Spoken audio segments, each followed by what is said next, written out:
trabalhos, queria saber como para vocês está sendo essa experiência de participar do Conselho de Administração, o que vocês já têm conseguido mudar, alguns assuntos que já têm conseguido debater nesse tempo.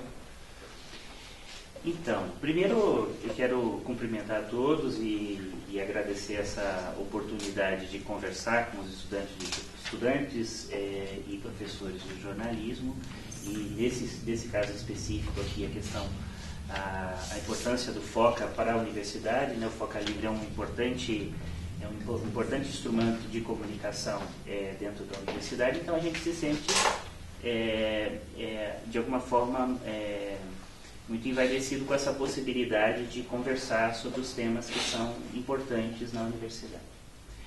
Bom, a experiência, né? Eu acho que a experiência de participar no Conselho de Administração, acima de tudo, é uma experiência e um exercício permanente de aprendizado, né? Nós não somos, eu não tinha antes uma experiência de participar de um conselho como o Conselho de Administração, né? Um conselho que decide coisas muito importantes na universidade, que decide rumos da instituição.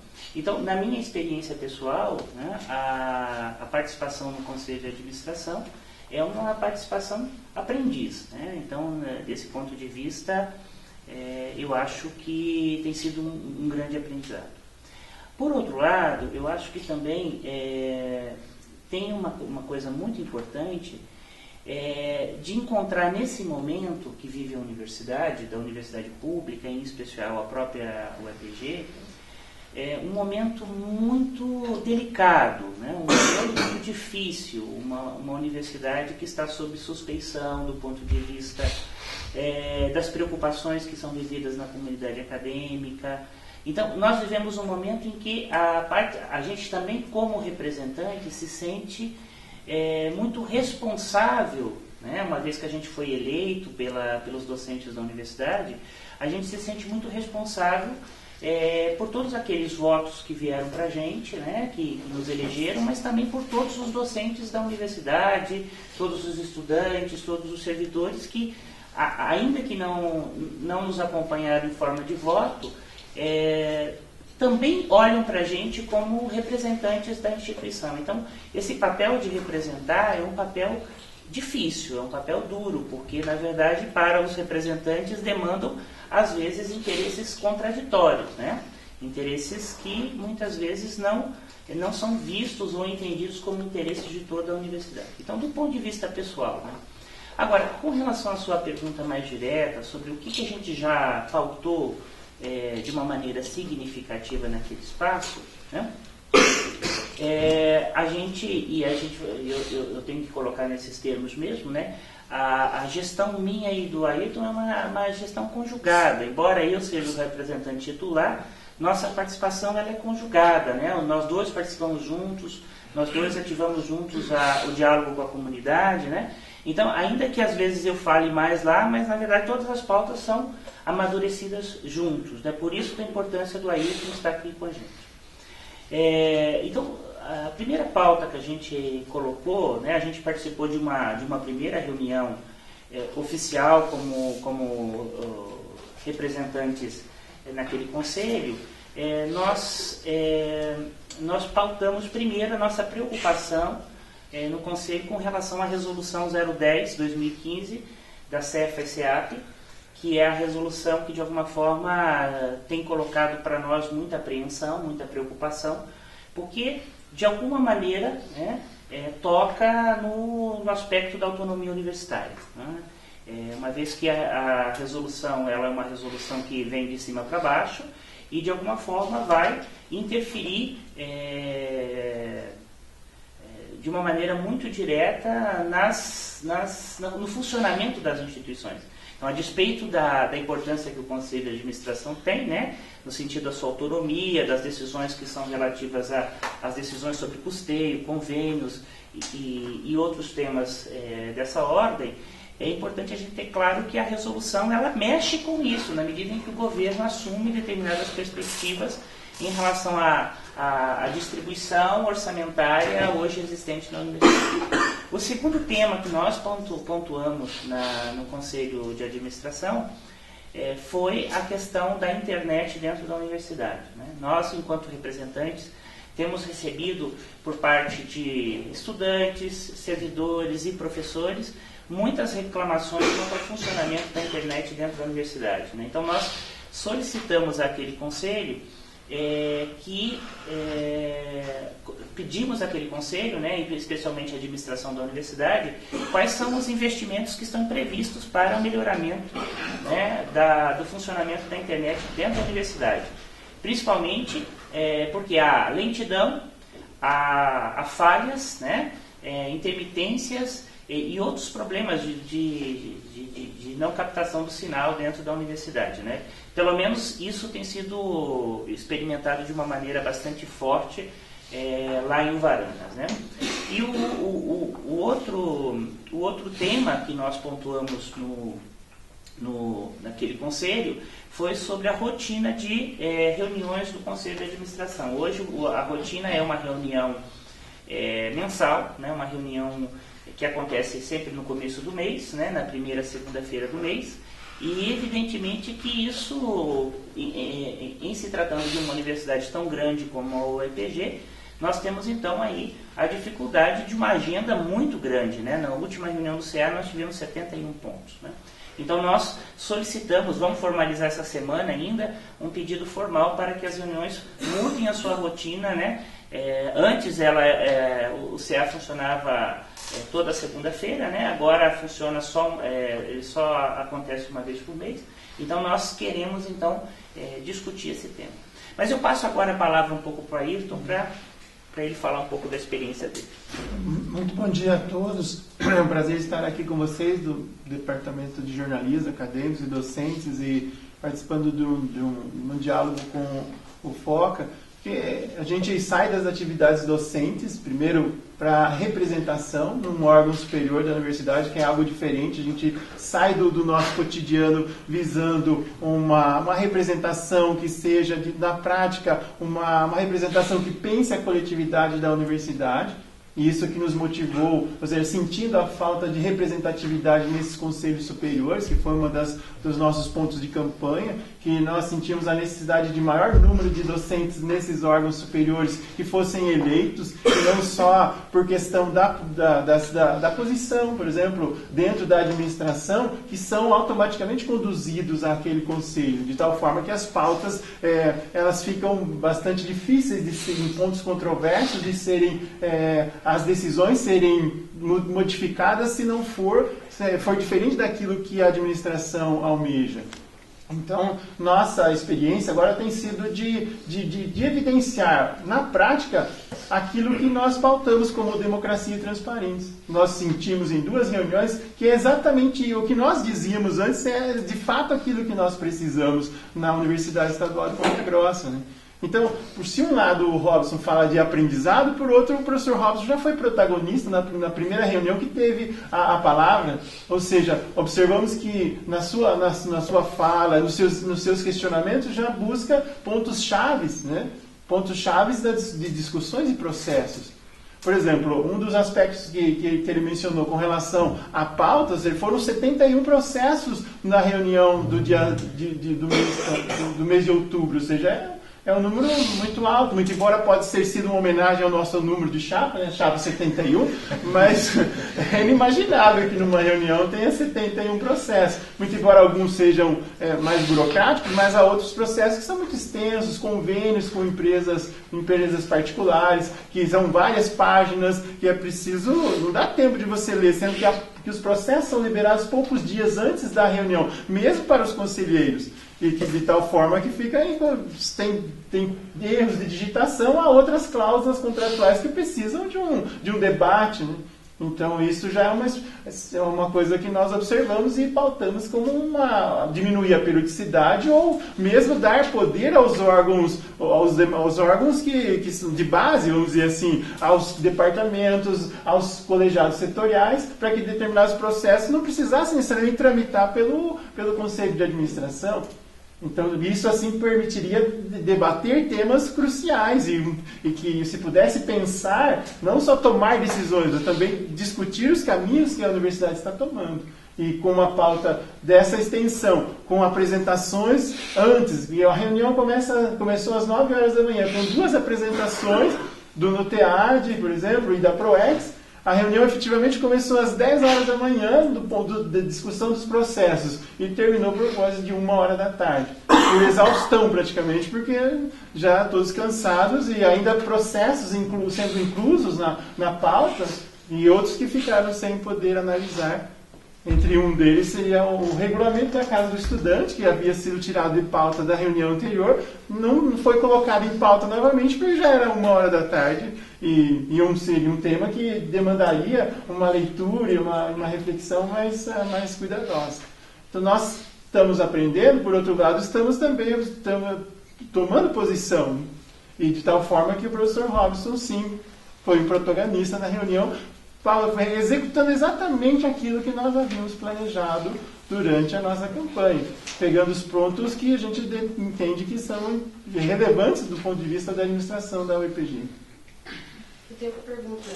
Vocês disseram sobre a reunião ser muito extensa, no caso da importância da Casa do Estudante e tudo mais, tinha sido retirado, por fim foi discutido de novo. Tem como ser pedido uma reunião extraordinária, por exemplo, nesse caso, que é um tema que precisa ser resolvido, e pela segunda vez não foi debatido, ou não? Tem que esperar a reunião ordinária mesmo?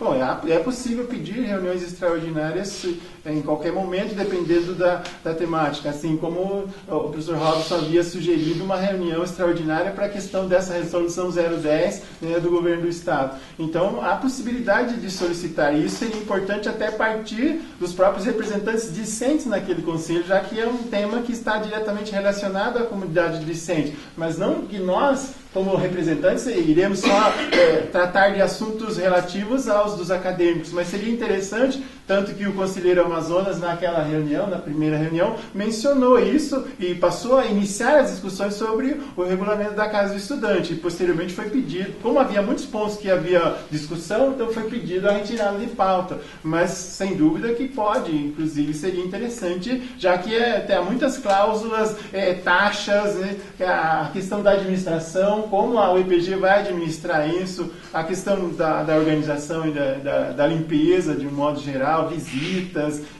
aos moradores. Então, há vários pontos que ficaram assim, precisavam ser melhor discutidos e a redação ser melhorada. Mas, sem dúvida, que há a possibilidade de pedir uma reunião extraordinária para debater qualquer tema que seja considerado crucial ou relevante, que não deu para esgotar na reunião.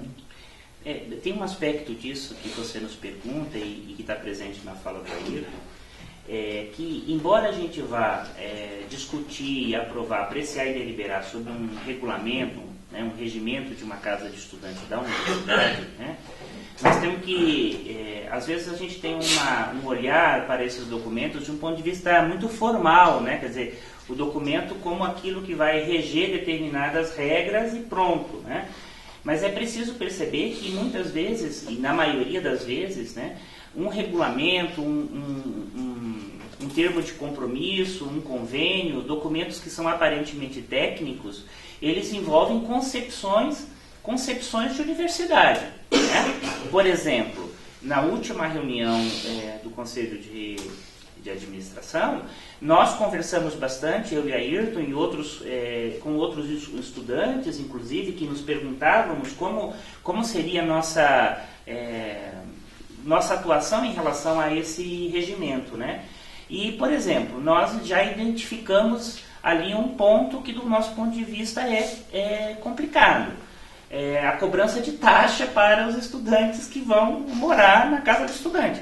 Ou seja, se a Casa do Estudante tem por função servir como uma assistência estudantil para aqueles discentes que estão em condições econômicas e sociais muito mais precarizadas, não faz sentido alguma cobrança de taxa. Ou seja, a universidade tem que assumir, do ponto de vista da sua importância e como política estudantil, o compromisso com os possíveis gastos ali, evidentemente de limpeza, da instituição.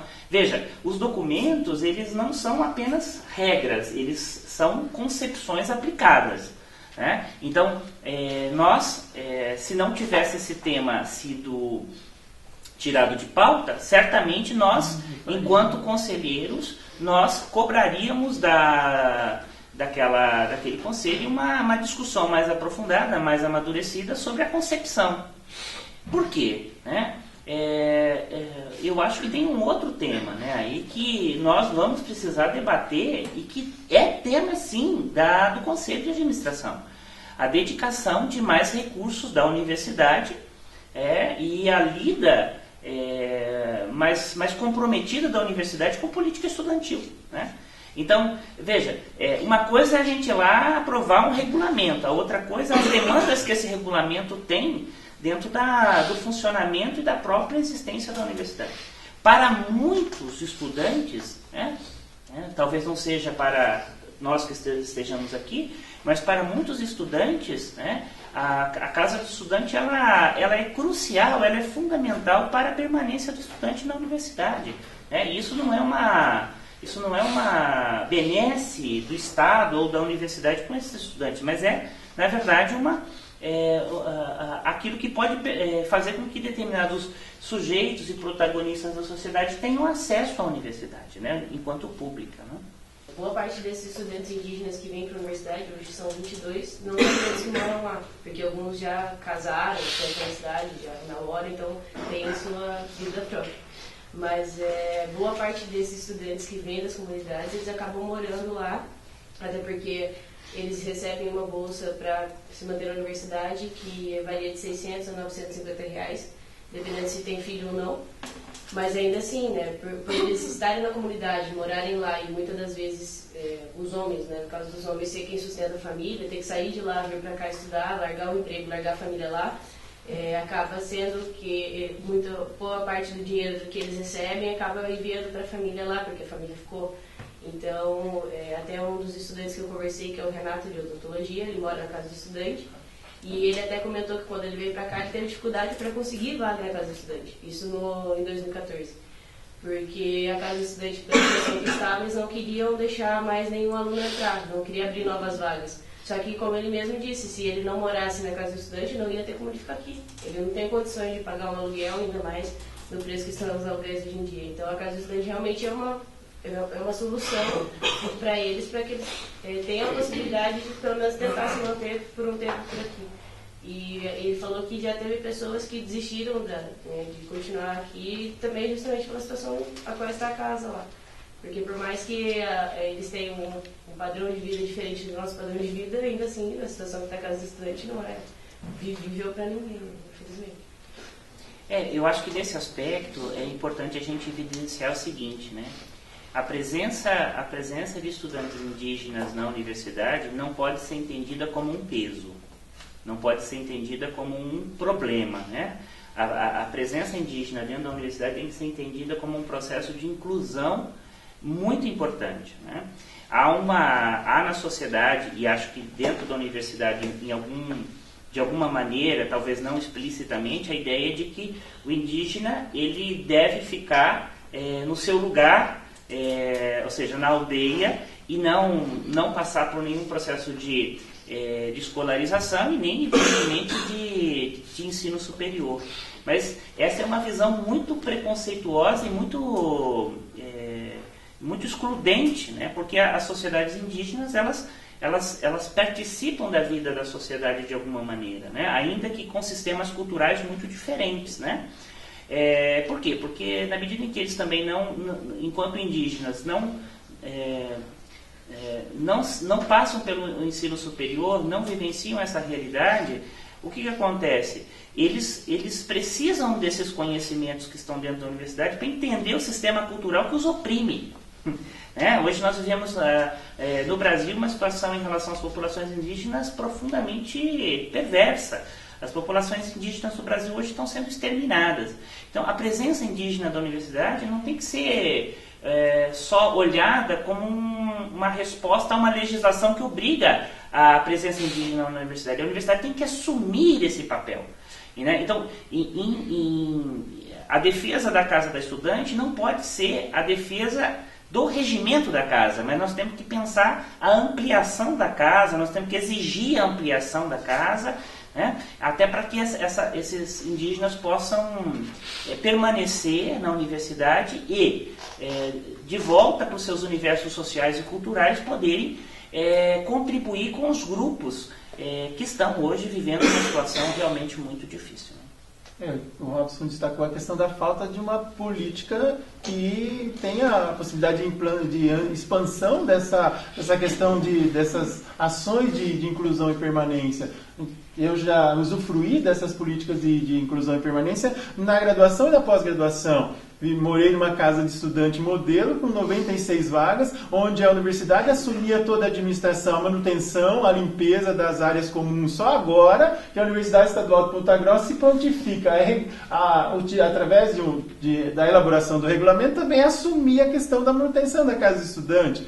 As universidades, como eu já fui acadêmico, também tem a creche para atender aos filhos dos funcionários e também filhos de acadêmicos. Então, vê como nossa universidade ainda precisa avançar muito nessas políticas. E isso só se faz através de investimento, assumindo a responsabilidade. E, lógico, hoje nós temos uma questão de restrição orçamentária, enfim, de dificuldades. Mas outros períodos isso já poderia ter sido feito. E a universidade ter ampliado essa política de inclusão e permanência. E hoje nós vemos uma situação bastante crítica, né?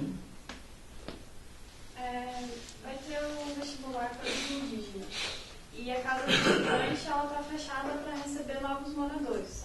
Como esses indígenas que estão vindo e vão ser agora inclusos na faculdade após passar no vestibular vão morar, no caso? Já que a casa do estudante aqui abriga a maioria deles e está fechada para novos moradores, qual vai ser a política de inclusão para esses indígenas que estão vindo?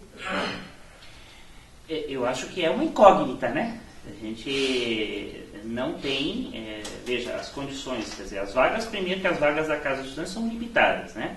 E os estudantes que estão abrigados já correspondem às vagas existentes, né? Quer dizer, na medida em que a universidade deve se abrir para essas situações, e deve mesmo, nós não temos hoje clareza de como nós vamos inscrever essas pessoas na história da instituição.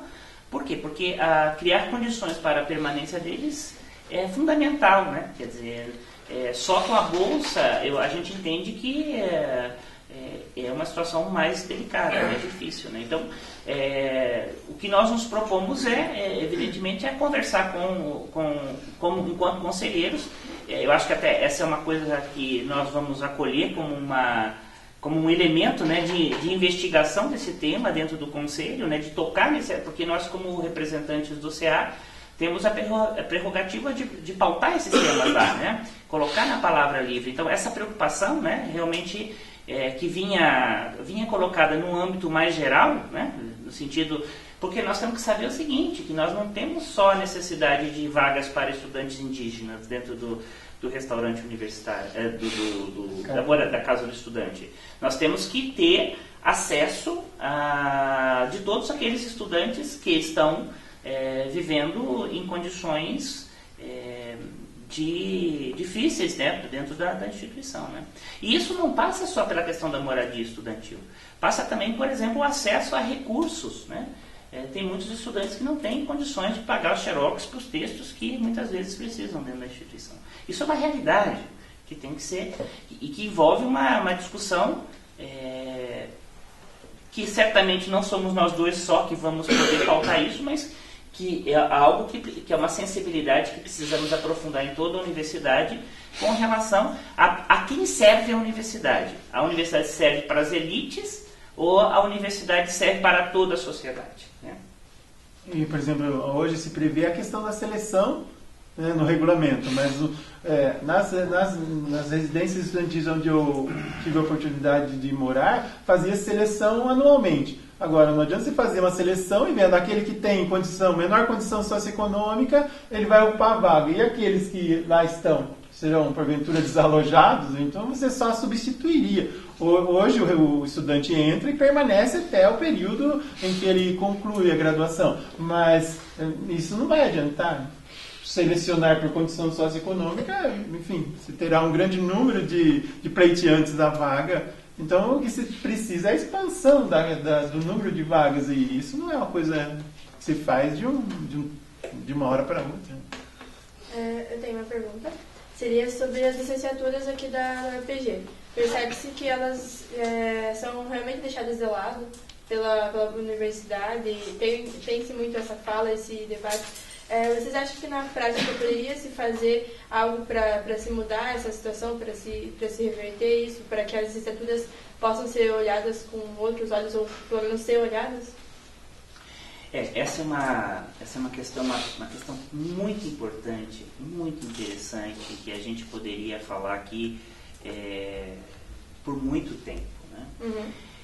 A gente tem que compreender isso do ponto de vista da lógica dentro da própria instituição, como a própria administração da universidade e a própria universidade como um todo lida com a questão da licenciatura, mas nós temos que entender isso também pelas vias mais complexas, né, de uma maneira mais transversal, como um problema mais amplo, né? Quer dizer, eu acho que as duas coisas elas acontecem cumpliciadas, né? Quer dizer, nós vivemos hoje na sociedade brasileira, né, e cuja cultura está presente na sociedade brasileira e que se reproduz também na valorização ou não das licenciaturas dentro da universidade, dessa dificuldade que está colocada hoje. Não há compromisso público, não há compromisso do Estado, um compromisso claro do Estado. Estou falando do âmbito geral, tá certo? Do Estado, tanto estadual como nacional, quer dizer, há um compromisso muitas vezes discursivo, né?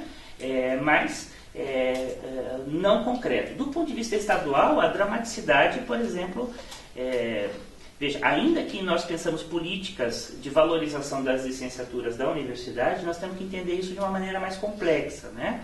Veja, docentes que levam bala de borracha em praça pública, docentes que veem as suas escolas sendo fechadas, docentes que não têm respeitado os acordos, por exemplo, em relação às suas pautas salariais, docentes, tudo isso é um horizonte que quebra com as expectativas de formação dos estudantes que têm licenciaturas, ou seja, você vai passar 4 anos na universidade, vai se formar professor, seja de matemática, de história, professor de química, professor de biologia, para ser um professor humilhado publicamente. Quer dizer, esse é um problema mais amplo. Uhum. Agora, a universidade pode sim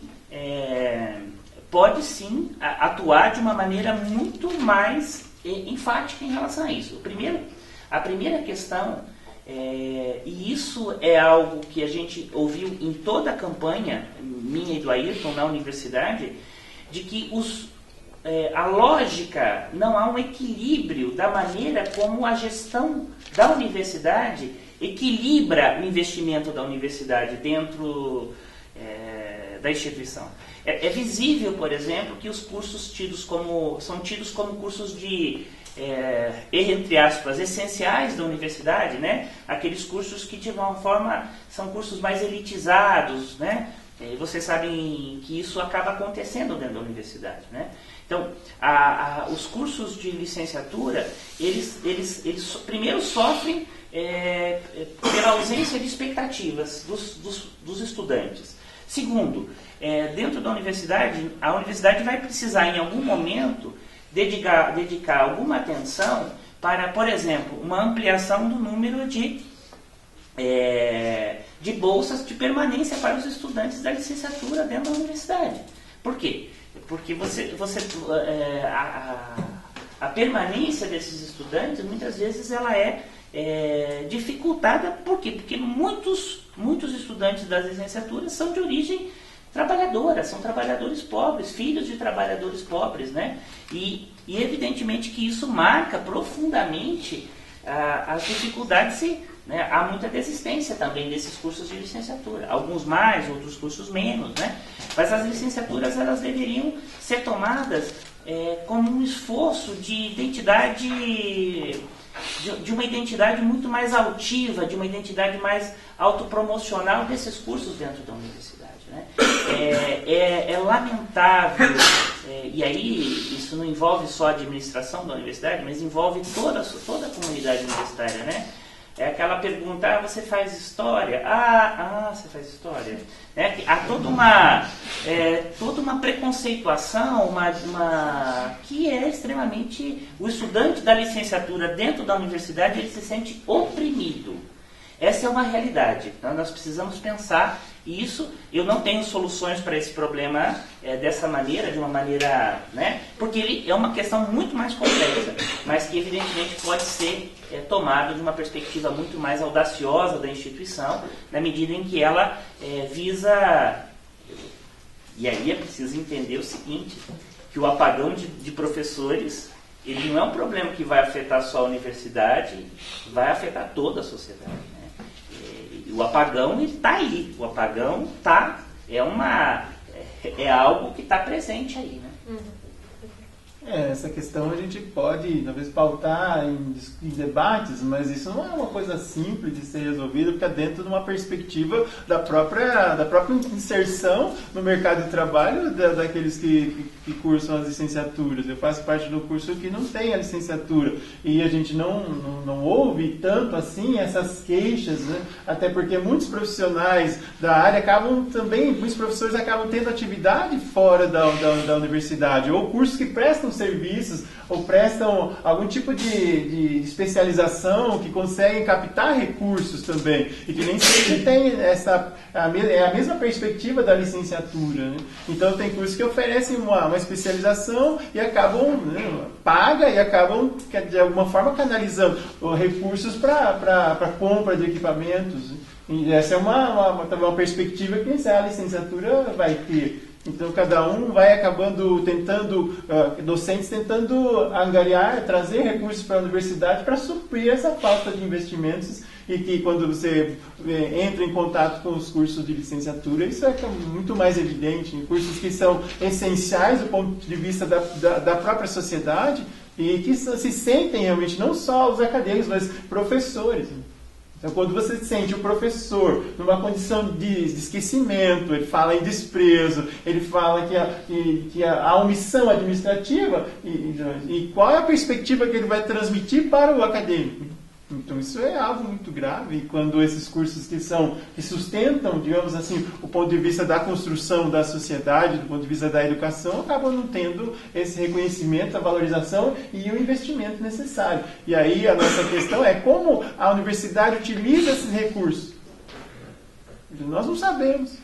Talvez a administração vai dizer, nós sabemos. Mas a comunidade universitária sabe como são utilizados os recursos do vestibular? Como são canalizados os recursos que vêm através dos convênios com as empresas particulares, por exemplo, da fazenda da escola?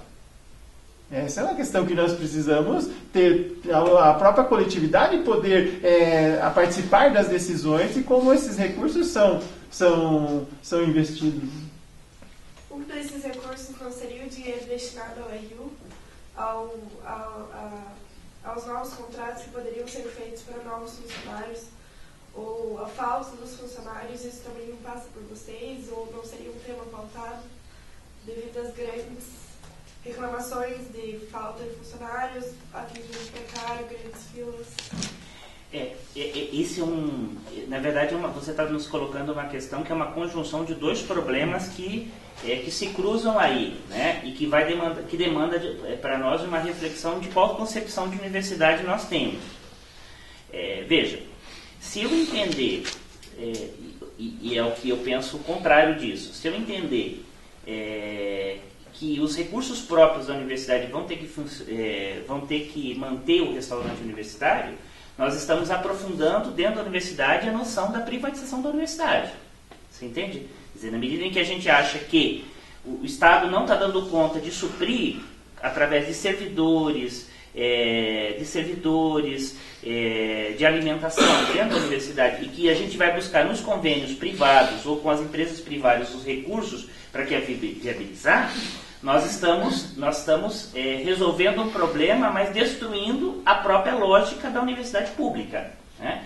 Então, tomando essas coisas como elas, embora elas se cruzam, né, vamos por partes. Com relação ao vestibular, o Ayrton chama a atenção de um aspecto que é crucial. Hoje, o vestibular ocupa, dentro da Universidade Estadual de Ponta Grossa, um papel de manancial, de suprimento de demandas que o Estado não cumpre em relação à universidade. Quer dizer, a defesa do vestibular, a defesa permanente do vestibular é uma defesa para a manutenção de determinados setores ou situações de deficiências dentro da universidade, que nós não sabemos quais são. Hoje nós não sabemos quais são, né? Por exemplo, por que a universidade não debate a questão do Enem? O Enem hoje é uma prova nacional importantíssima, que a despeito dos possíveis problemas, por que ela não é tomada como uma questão para o EPG? Porque ela não é tomada porque há uma decisão administrativa da universidade de que tem no vestibular uma fonte de renda, né? O FOCA nos informou de uma maneira muito bacana, ou pelo menos deu um insight, deu a ponta do iceberg, quando a gente pegou o FOCA semana passada e viu lá a questão da redução da isenção do vestibular. Vocês nem têm ideia de quanto vocês foram importantes ao pautar isso. Nós que éramos conselheiros, nós não estávamos abrigados por essa sapiência dessa forma, né? Quer dizer, a investigação que foi feita, eu acho que cabe mais investigação em relação a esse tema, né? Ela nos colocou um desafio. Veja, por que nós vamos reduzir em 50% a renda para o acesso do trabalhador à universidade? Ou seja, nas condições que estão colocadas hoje, só aquelas pessoas no nível de pobreza material profundo podem entrar podem ser isentos do vestibular da universidade. Essa é uma decisão que a universidade fez. Nós temos dúvida se essa foi uma decisão passada pelo Conselho de Administração ou se foi uma decisão institucional, executiva da instituição. Isso é algo que nós agora vamos tentar aprofundar e se informar. Mas, veja, é muito importante a gente ter claro que o vestibular ele foi naturalizado dentro da universidade como fonte de recursos. E ele é quase uma fonte sagrada, quase como algo que não pode mexer dentro da universidade. Por quê? Porque, na verdade, está faltando recursos do Estado para a manutenção da universidade. E isso é muito importante. Isso é um tema. O outro tema é a questão do RU como uma obrigação do Estado, né? Na nossa concepção, a manutenção de servidores que vai fazer nossa alimentação na universidade, ela é obrigação do Estado. O Estado tem hoje a obrigação, e sempre teve, de manter o RU funcionando, né? Então, quando ele nós até acompanhamos isso, tentamos nos informar sobre esse tema, né? Porque muitos estudantes, muitos servidores, professores vieram nos perguntar sobre a possibilidade do RU de Uvarana ser fechado. E, de fato, essa discussão aconteceu, né? Por quê? Porque nós temos um número, segundo informações que a gente tem da própria administração da universidade, um número muito reduzido de servidores trabalhando naquele restaurante, e com condições de acúmulo de trabalho, de tarefa muito grande, e que, evidentemente, que esses trabalhadores vão chegar em algum momento e não conseguem permanecer dessa forma, né? É preciso ampliar o número de servidores, né? Assim como muitas reclamações com relação à variedade da alimentação, né? Nós até perguntamos para o representante o chefe do restaurante universitário de Varanas, né, o Jair, perguntava qual é a razão de empobrecimento da dieta alimentar do RU, né, de Varanas. Exatamente porque se você tem pouca gente trabalhando, poucos servidores, um cardápio muito mais simplificado as condições para manter o sistema funcionando, ou seja, você não tem como ampliar o cardápio com tão poucos servidores. A gente espera e agora a gente deve pautar isso no CA também na próxima reunião do CA, no começo de mês de novembro, quais são os esforços claros da universidade em relação a esse funcionamento.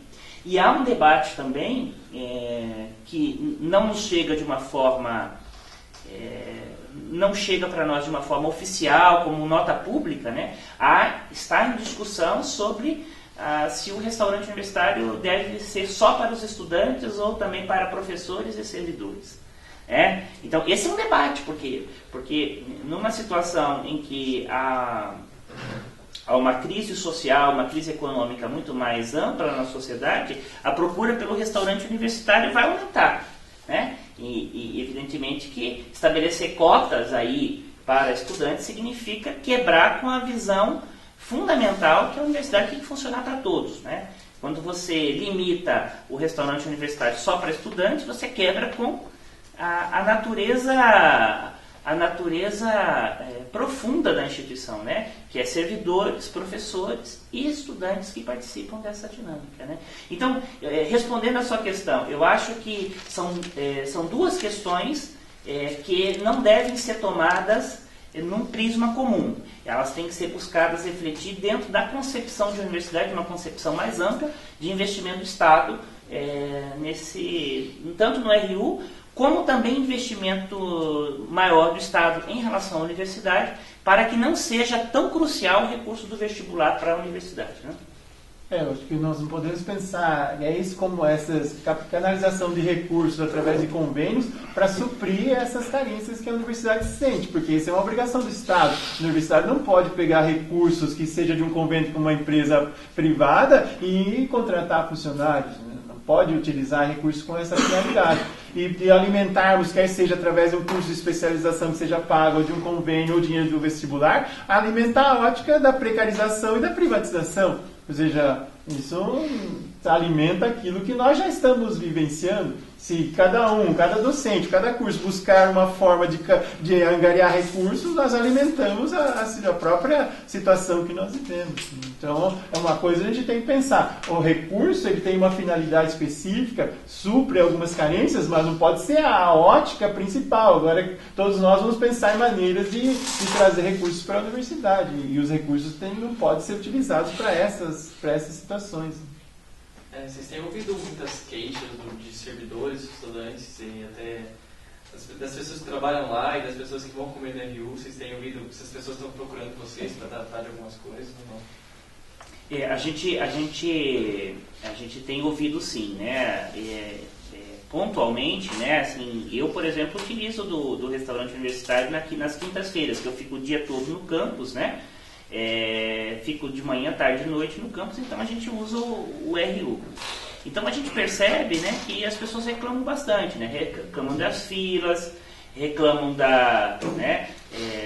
quem são? São estudantes, né? São a grande maioria estudantes que nos procuraram muito mais do que para reclamar do cardápio, reclamam da possibilidade da iminência de perder o RU. Para muitos estudantes de Uvaranas, o RU é condição sine qua non, importantíssima para permanecer nos cursos. Ter uma alimentação subsidiada como a do RU, ela é fundamental para muitos estudantes, né? E provavelmente aqui no centro também aconteça o mesmo, né? E também a questão da manutenção das máquinas, equipamentos que são utilizados, né? O que a gente percebe assim, é que os próprios funcionários acham que precisa de maior investimento na manutenção, porque às vezes se faz muita coisa manual. E às vezes para atender uma demanda tão grande é preciso que haja manutenção das máquinas que são utilizadas no processamento, na limpeza. Então isso que também a gente percebe, aquele sufoco, né, que passam aqueles que estão trabalhando para tentar atender e manter um certo padrão de qualidade no atendimento, ainda que tenha sido informado que 2 servidores estão sendo contratados, mas isso ainda assim não atende a demanda, e essa perspectiva de restrição existe, de restrição a atender somente acadêmicos. Mas aí novamente a nossa questão: se há uma comissão que está sendo montada para discutir esses temas, em que âmbito ela está sendo montada? Quem são os membros que compõem essa comissão? Que decisões? Por que essa comissão estaria sendo montada? nós também vamos indagar nisso. Só para talvez esclarecer, a universidade nos informou que uma comissão está sendo agendada, né, uma comissão formada no âmbito do executivo da instituição, no sentido de pensar o problema do RU, né? Então, até o momento a gente não tem informações precisas, né, de quem são essas pessoas, né? Do nosso ponto de vista, os estudantes deveriam estar participando dessa comissão, né? Assim como docentes e servidores também, né? Na última edição a gente fez uma reportagem sobre a necessidade dos alunos aqui do centro terem atendimento médico imediato e a ausência do ambulatório. Conversando com a ProPlan, eles falaram que algumas salas aqui do centro foram realocadas para a instalação desse ambulatório. Mas ficou evidente que era um plano a longo prazo. Eu queria saber se isso já chegou a ser debatido na reunião do CA ou se vocês tiveram algum tipo de informação de bastidor sobre a realmente instalação desse ambulatório aqui. Não, nós no conselho, ainda das reuniões que nós participamos, nunca foi tratado desse assunto.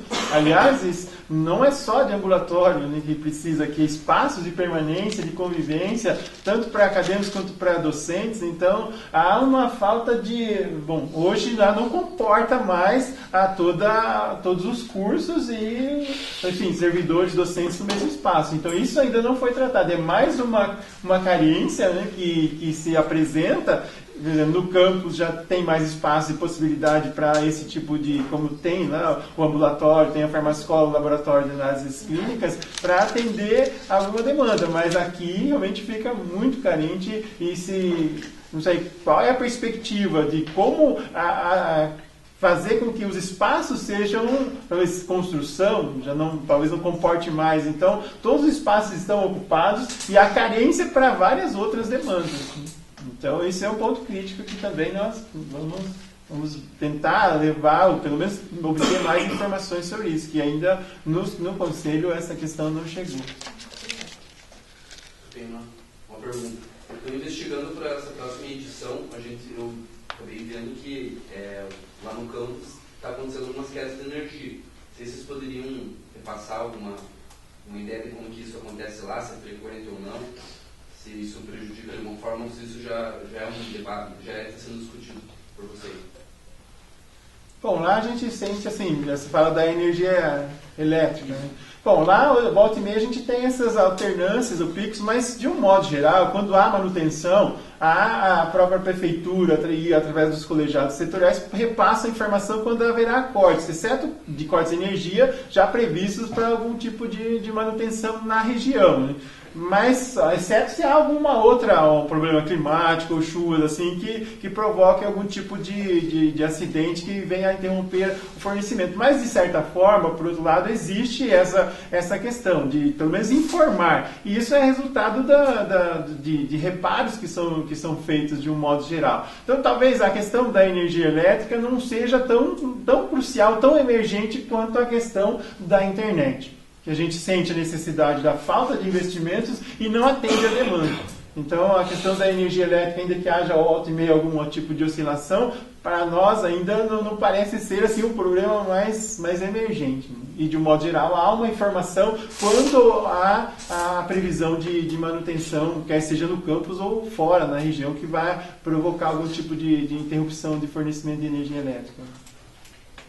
Mas ao mesmo tempo, né, e isso não se opõe a essa questão que o Ayrton está levantando muito bem, é de que veja, é preciso ter claro que é necessário investimentos em sistemas de manutenção de eletricidade para laboratórios que não podem ficar com ausência de eletricidade, né, refrigeradores, equipamentos de pesquisas que são desenvolvidas em que a queda de energia pode ser muito prejudicial. Às vezes, pesquisas que estão sendo desenvolvidas há anos podem, né? Então, acho que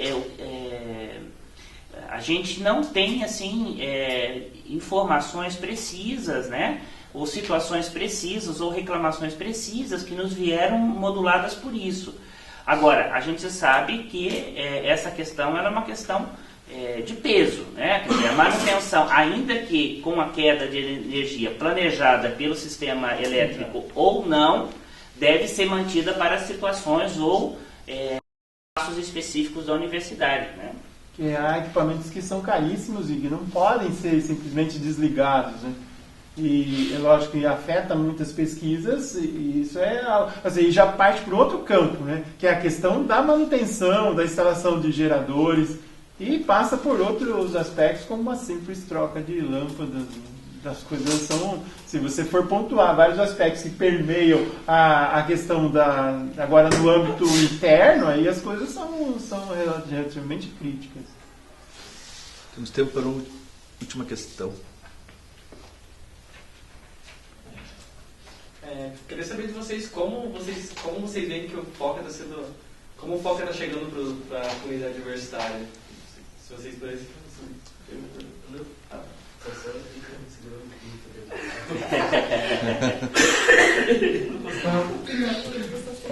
Olha, eu avalio, assim, a gente tem percebido, né, que esse caráter de discussão dos temas da universidade, o FOCA acaba hoje, da situação que vive a universidade, como um bom, quer dizer, significa um bom caminho, um bom lugar para se discutir os temas da universidade que não passam pelo engendramento burocrático da instituição, né? Quer dizer, a proposta do jornal é ter um olhar múltiplo sobre a universidade. E a gente percebe que ele de fato tem sido lido. Eu, quando chego no meu departamento, eu vejo lá os professores manuseando, vejo os estudantes lá na sala de aula manuseando o FOCA, né? Agora, a recepção, ela é uma recepção que eu acho que é mais complexa, né? Para ninguém entender a recepção do FOCA, ela é mais complexa. Assim como eu acho que ela é importante também como para quem está na administração da universidade, né? Receber o FOCA é um outro olhar sobre a mesma universidade onde nós trabalhamos e atuamos. Assim como para nós conselheiros, eu leio todo o FOCA por uma razão fundamental. Eu, como representante no CA, por exemplo, a questão do vestibular, eu tomei as informações que vocês disponibilizaram, escaneei aquela matéria, porque é uma matéria importante para a dinâmica do CA. Quer dizer, como é que você reduz a isenção do vestibular, ou reduz, por exemplo, a possibilidade do estudante carente reivindicar apenas uma vez por ano a isenção. Quer dizer, isso é uma decisão que está no âmbito da administração da universidade, né? Então, o que nós vamos investigar agora essa é uma decisão do executivo da universidade ou é uma decisão do conselho de administração? Então, independente de onde tenha sido essa decisão, elas são legítimas do ponto de vista, né? A administração da universidade ela acaba assumindo prerrogativas de execução. Agora, cabe a nós, como representantes, cobrar da instituição qual é o limite disso, qual a concepção de universidade que está plasmada nisso, né? Eu vejo que a recepção do FOCA, ela tem se ampliado e ela não é só algo importante para os estudantes. Ela é importante também para um outro olhar e um olhar múltiplo, né? Eu estou aqui com vocês, estudantes de jornalismo, professores de jornalismo. Nós estamos vendo que, olha que oportunidade rara que nós estamos vivenciando aqui, né? Quando a gente repara toda a lógica né, de ensino, das coisas que a gente realiza na universidade, para trocar, né? Porque dá a impressão que todo mundo sabe dos temas do CA, sabe dos temas da universidade. Isso não é verdade. Nós precisamos ampliar. E nisso o FOCA, do meu ponto de vista, ocupa um papel muito importante, né? Bem, de fato, não só na questão da divulgação, mas na questão da discussão dos temas que o FOCA pode levar. E esse tipo de entrevista, chamando outros conselheiros, com certeza terá um impacto ainda maior. Nós estamos aqui vocês estão inaugurando um outro processo de como se vê e como se atua nos conselhos superiores dessa universidade, chamando outros conselheiros, chamando o reitor e a vice-reitora para vir dialogar aqui também. Então, são espaços que que vocês terão a oportunidade de levar essa informação à comunidade universitária. Não só, então, como o Robson falou, do ponto de vista de formação dos acadêmicos, mas do ponto de vista da informação e da visão do que se tem da universidade. Por outro lado, nós também, como representantes no Conselho de Administração, estamos inaugurando uma nova forma de atuação. Porque é raro você ver conselheiros participando de entrevistas, debates, visitando locais, levando para o Conselho de Administração os temas que são prementes da comunidade. Uma coisa que nós inauguramos também, iniciamos, é a discussão das pautas antes, e discussão das pautas do Conselho antes da reunião e com outros conselheiros. Para que nós tenhamos o compartilhamento desses processos com outros docentes que estão diretamente e têm interesse direto naquele assunto.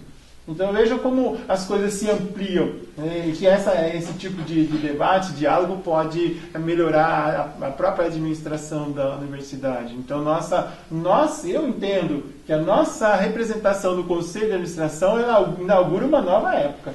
Uma nova forma de atuar nesses conselhos superiores. E nós estamos fazendo esse trabalho pensando na universidade. Porque é onde nós trabalhamos, aqui que nós gostamos de estar, a universidade é a nossa vida.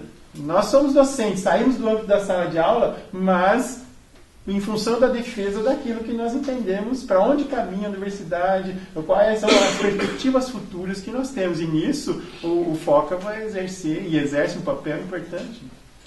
Assim como a gente já toma a liberdade de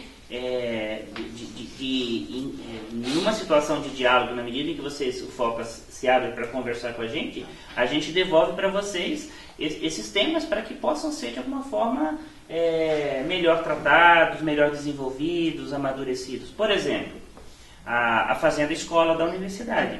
Os estudantes de jornalismo já foram lá na Fazenda Escola da Universidade, né? Como é que funciona? Então nós também, enquanto conselheiros, já estamos numa agenda para visitar a Fazenda Escola. Nós queremos conhecer a Fazenda Escola, como é que ela funciona. As empresas multinacionais têm convênio lá, como é que funcionam esses convênios, não é? A questão do RU, nós também estamos agendando uma visita para conversar com os servidores do RU também, né? Então, tudo isso é parte de um processo, e o Ailton é muito feliz em relação a isso, né, em dizer isso. Até então, o Conselho de Administração na universidade era um conselho meramente de legitimador de espaços de conselhos que são anteriores, né, dos departamentos, e do próprio executivo da universidade. Agora, nós queremos que a universidade discuta seus temas, reflita sobre seus caminhos. Em história a gente diz isso, né? Eu como profissional da história digo isso, né? Nós precisamos desnaturalizar aquilo que aparentemente estão as coisas dadas. Nada é dado, tudo é construído social, cultural e economicamente. Na medida em que tudo é construído historicamente, por que nós estamos mudando a forma de comunicar com a comunidade acadêmica? Por que nós estamos mudando a forma de comunicar na representação do CA? Porque nós estamos premidos por uma realidade dura. A universidade pública nunca esteve tão ameaçada como está agora. Então, quando nós aqui nos colocamos nesse desafio de debater esses temas com vocês e com toda a universidade, nós estamos muito preocupados com a extinção da universidade enquanto universidade pública. Porque a universidade, de um ponto de vista, na medida em que ela se privatiza, ela vai se restringir para os estudantes que têm condições, as elites poderem estudar na universidade. E aí isso vai afetar de uma maneira de acabar as licenciaturas. Qual estudante de história, de química, de física, de matemática, de português teria de pagar uma mensalidade da universidade? Isso tem que ser debatido. Quando a universidade é precarizada, colocada na sua relação de sucateamento, quando a universidade está sucateada, como é que o mercado sugere para a universidade? Que ela seja privatizada. Esse é o grande nó da questão, né? Então, defender uma representação no CA que paute e discuta esses temas é discutir uma concepção de universidade e uma defesa da universidade pública e socialmente referenciada, né? Só acrescentar 2 pontos que nós já protocolamos, que é a abertura da pauta. A universidade se prontificou a abrir as pautas dos conselhos superiores. Você pode acessar lá, que tem os processos que vão tramitar nas reuniões anteriores e as subsequentes. Mas nós pedimos a abertura dos processos, do conteúdo dos processos, para que toda a comunidade possa conhecer. E hoje ele está na Procuradoria Jurídica, esse nosso pedido, para decisão no Conselho de Administração, se vai abrir também o conteúdo dos processos. E outra é a abertura da videotransmissão das reuniões dos Conselhos Superiores, que abre também um campo de cobertura para o FOCA, mas é a cobertura dessas reuniões dos Conselhos Superiores. Nós queremos a videotransmissão justamente para que saibam como os conselheiros votam, como são feitas, como são tomadas as decisões, e ao mesmo tempo a comunidade possa acompanhar, sem ter que se muito deslocar e acompanhar cada reunião e depois ver como as coisas se tramitaram, como as decisões foram tomadas. Ok? Em nome do Foca Livre, a gente agradece tanto ao professor Ayrton, ao professor Robson pela disponibilidade, sempre por essa intenção que vocês têm demonstrado em debater a universidade e abrir esse outro processo, como vocês bem colocaram, de dar maior conversação a partir do Foca também com os representantes das pessoas que, na medida do possível, tomam decisões que interferem diretamente na vida da universidade. A gente que agradece.